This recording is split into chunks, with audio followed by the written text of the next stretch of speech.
Thank you very much. Thank you, Phil. Phil's a true inspiration, and I really would recommend going to his website and seeing the incredible work he's done for charity, which we've been very fortunate to be a beneficiary of. So thank you very much, Phil, for supporting CRY. I'd also like to say a huge thank you to all the volunteers today. It wouldn't be possible without them, as well as the CRY staff, who are absolutely fantastic, and they make this day a possibility every year. So thank you, as well as those businesses which have come today providing refreshments and food for us, and our sponsors, Service Master, Clean, Chubb, Saputo Dairy UK. So thank you all very much. Most importantly, I'd like to thank all of you for joining us for our 16th Heart of Bridges London Walk. Today is obviously very different to the last 2 years. It's wonderful that we can meet in person again.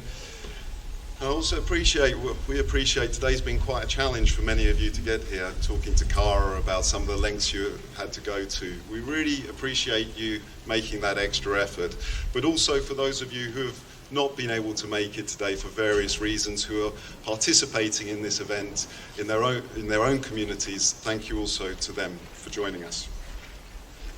It's the first time that Alison's not been able to make it in person since the very first walk, and she really wanted me to stress how much she's thinking of everyone. She promises she's going to be able to make it next year, and so she just wanted to pass that message on, as well as Catherine Harris, who's been at many of our walks. She was from the very start leading the walk. She's also not been able to make it, but she wanted to pass on her best wishes.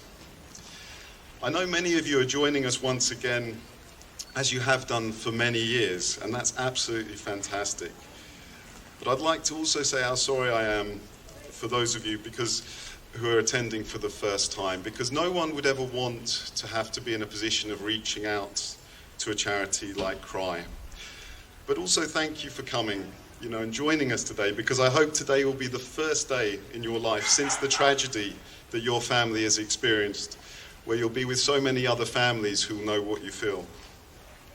Young sudden cardiac deaths don't only devastate by taking away life too soon, they also introduce so much uncertainty.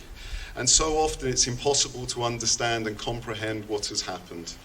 And that's why we must do everything we can to prevent sudden deaths from heart conditions. We're always humbled to see the incredible lengths you'll go to raise awareness and fundraise in your local communities. The way in which communities come together is truly amazing. And it's been what has taken CRY from where we started in 1995 to where we are today. When Alison founded CRY, she was trying to understand what was happening, asking the question of how many young people are dying of these conditions, what is causing these young sudden deaths, and what could be done to prevent these young sudden deaths. She founded CRY to help support families and provide information about what had happened. But also there had to be hope. There had to be change. Something had to be done to try and save young lives. And that's why she started screening.